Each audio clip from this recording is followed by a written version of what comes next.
Hey guys, it's Mike with Become the Night. Thank you. Welcome to part 3. If you haven't seen parts 1 or 2, please go back and watch those. They're very fun. Again, apologizing for the audio quality on these recordings. I don't have the necessary equipment to mic up 3 individual people, so I will be addressing that though. But enjoy the video, guys. Take it easy.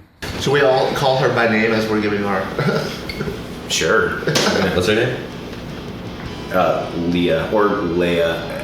You know your sister's name? I know my sister. Wait. Znami Bo by a random Byzantine choir on the album Theosis, which sounds a lot cooler than what it actually is. So, for the record, this was a special request by my sister, whom I love and adore. Both Ryan and Ben just asked me, "What's your sister's name?" And I was like, Leah, but wait, is it Leia? Because when I was growing up, you were fucking Leah. And now that you went off to college, you're Leia now. Oh, fucking, I don't know what this is all about. I mean, I'm not gonna tell the story. Either way, calling you Leah for the sake of this. Leah. I enjoyed it for what it was. I'm actually familiar with chant style music, especially Gregorian chant. Obviously, Mom and Dad raised us on this shit against our will. If there was one thing I have to say, I'm not going to comment on the songwriting because it was fucking, I don't even know what year, well before we had even modern classical music. If there's one thing I had to comment on, it was the soprano needs to get her shit together with her tuning. The tenor singer needs to get this shit together with his tuning. If we had Melodyne, it would have been perfect. But I also understand what you're trying to capture is not this perfect sonic experience. It's supposed to be a worship type thing. You're supposed to have the experience of the humans in the room, or in this case, the church, praising God and trying to get that experience across. So I get it. I actually do enjoy that kind of music. It is not my daily go-to, but I was actually in ensemble in high school, so I don't know if you guys knew that or not. For a Christian school, so I was in a Speedo. In a Speedo doing burlesque. Most of that is true. It's like two truths and a lie. Put in the comments which one you think is truth and lie. Let me amend my statement. I should add on to my statement by saying I actually do enjoy a lot of Gregorian chant. This was not Gregorian chant. This was more of a classical chorale piece, but it just didn't hit me. Didn't really hit me the way that other Gregorian chant pieces. Italian. This has nothing. Yes, Italian. This is not whiskey. This is Pazan. Yeah, there's a lot to be said about this kind of music. On guitar, I mean, we can hit 6 strings at once and make, a harmony of 6 different notes put together. If you're really talented. But these guys are actually doing it with their voices. It takes a large group of people to make that much harmony.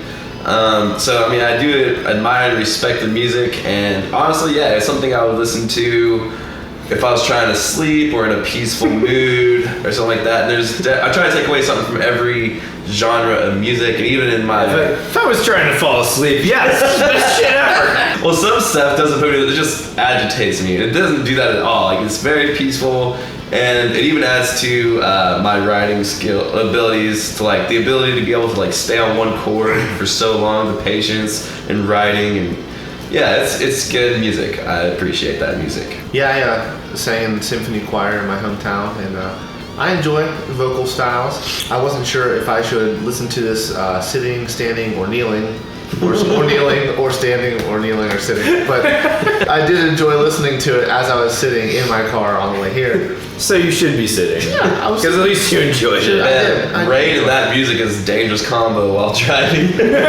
I would, and as Ben said, I would probably not seek it out on a regular basis. I would, if it came on the radio in the rare mood that I do get into to listen to that kind of music, I would listen to it again. And that goes for me as well. I definitely don't hate this by any means. I have absolutely heard better choir ensembles, which go to Mom, get some of her Gregorian chant. Hers are actually pretty good. Although I remember as a teen asking her, why the hell are you listening to this? But I get it. I do get it. Total grade for this song for me, equal sign. I know I gave Overkill like a hard minus, and we're supposed to be metalheads here, but I'm actually gonna give this a plus because since I don't listen to this music very often, I now know a name to look up, and hopefully I'll find some of those. Oh, you got a whole album, bro.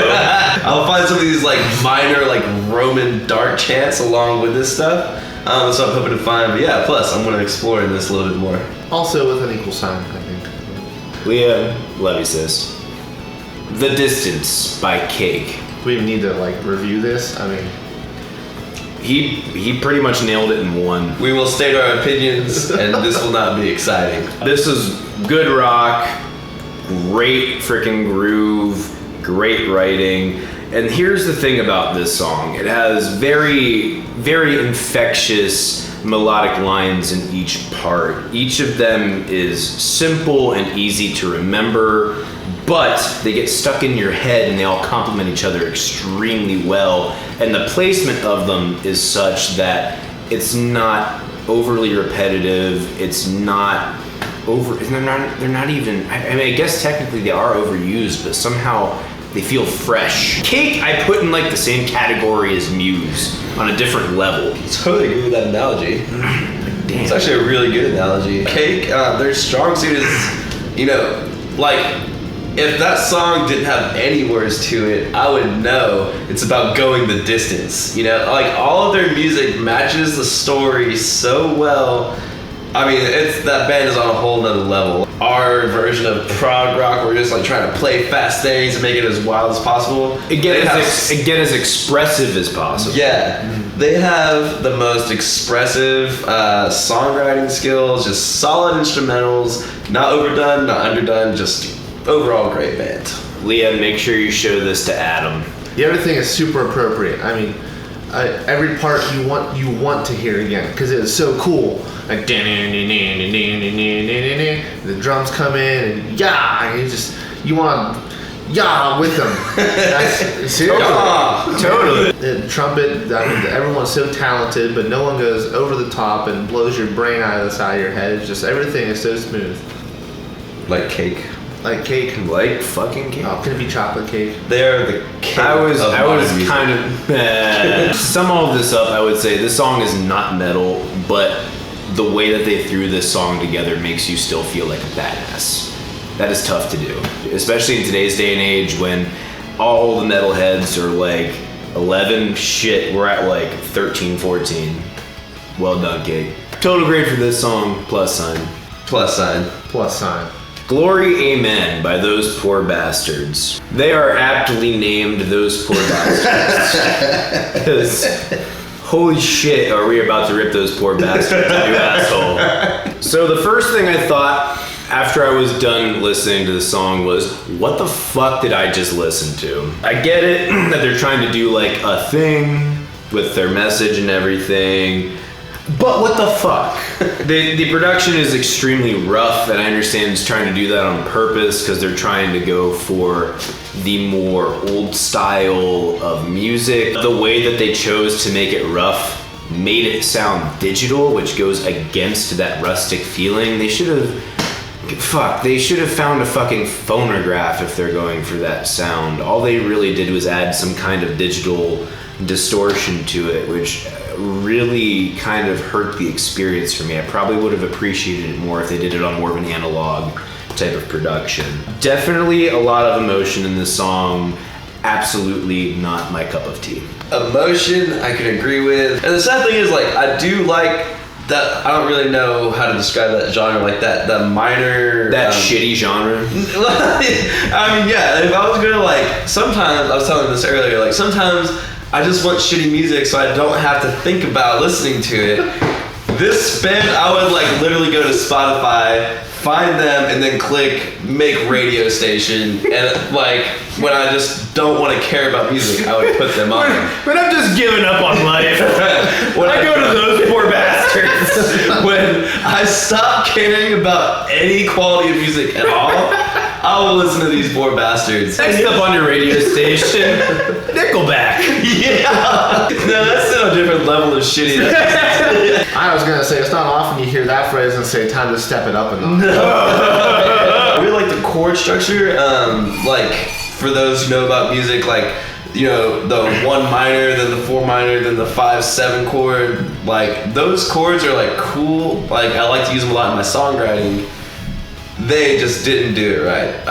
The vocals were terrible. The tone was terrible. Don't get me started on the fucking. I couldn't even pay attention to the lyrics. I'm sure it was a really sad song, but if someone could redo that song and like portray lyrics better, I'm sure it'd be a good song, even not knowing the lyrics. I literally could not find one single thing at all that I liked about this song, and I understood the lyrics, and I don't like them. Ooh. I was sorry.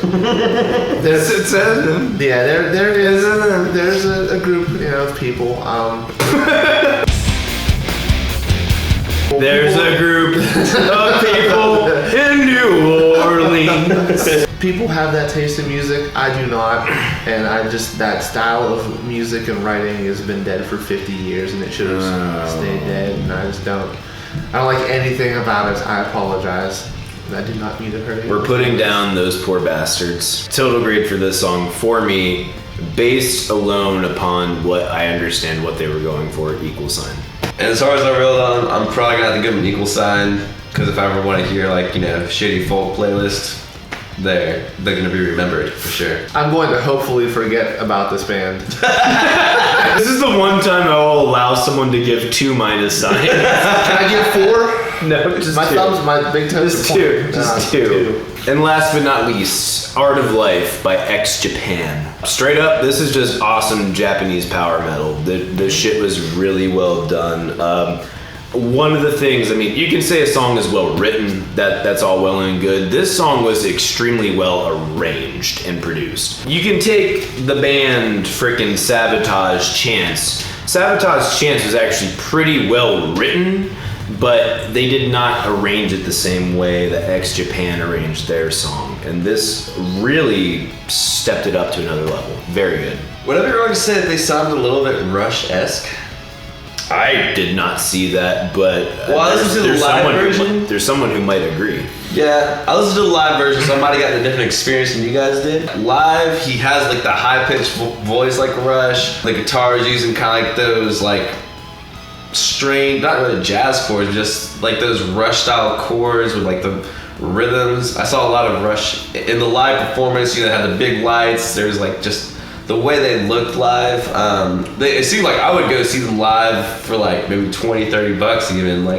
It seemed like it'd be a cool band to see, and the song overall, I agree with Mike, was well written, well executed, well arranged. Just overall, yeah, good song. Total musical masterpiece. I thought maybe the vocals were a little obnoxious at times, but I think the mix could have had something to do with it. They're just out front, and honestly, I disagree. I did not feel like the vocals were out in front. I felt like they're actually pulled back quite a bit in the mix. I feel like, from what you're saying, I don't feel like the vocals actually blended very well with what was happening musically. Yeah, it could be it. This one I did hear from my phone speaker, so that could have a lot to do with it. That might actually. I got that Beats audio, so yeah, it does.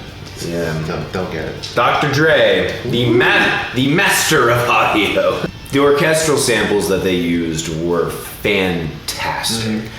They almost sounded like the real thing. I actually did not know there were samples until you said them. Exactly. If fucking Sabotage needs to give X Japan a fucking call. Get these samples. Total grade for this song, plus sign. It wasn't up my alley enough to give it a plus sign. I would say a strong equals, because if they do come on again around these guys, I would give it a listen and not be upset. This is an equal sign made of titanium.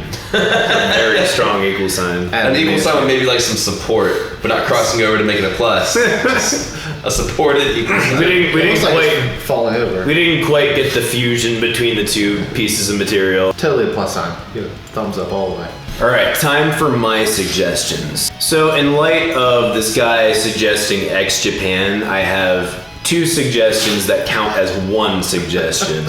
Lies and Betrayal by Concerto Moon, and Almighty Wings by Concerto Moon. Concerto Moon is a Japanese power metal band that is so over the top and so in your face, you cannot help but love them.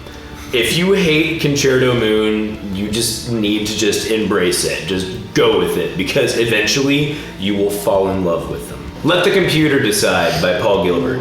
Paul Gilbert is an amazing guitarist and a really good songwriter. A lot of his stuff that I've listened to on his solo albums kind of does like this pop thing that he tries to go for, and then blends that with really good guitar playing. But this one just goes straight up like, I'm a fucking guitar player. I'm gonna shred it up. I'm gonna do everything I can on that fretboard.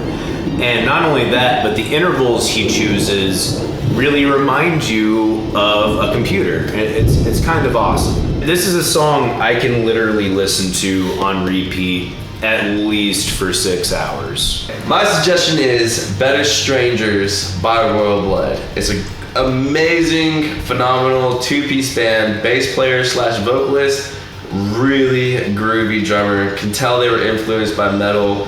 Just really thick, deep sound. Look them up, look his rig up, just research them. My suggestion is Erased by Periphery. Not a huge fan of Matt Halpern. This song really impresses me though. We're just gonna pretend he didn't say that. Not a huge fan of Matt Halpern. Whiskey. Not a huge fan of Matt Halpern. But this song really brings out the best side of his drumming, I think. Thank you guys so much for watching. Thank you so much to Ben and Ryan for coming on to this show. Please let me know in the comments below if you would like to see them on this video again. Again, thank you guys so much for watching. We'll see you in the next video. Rock on!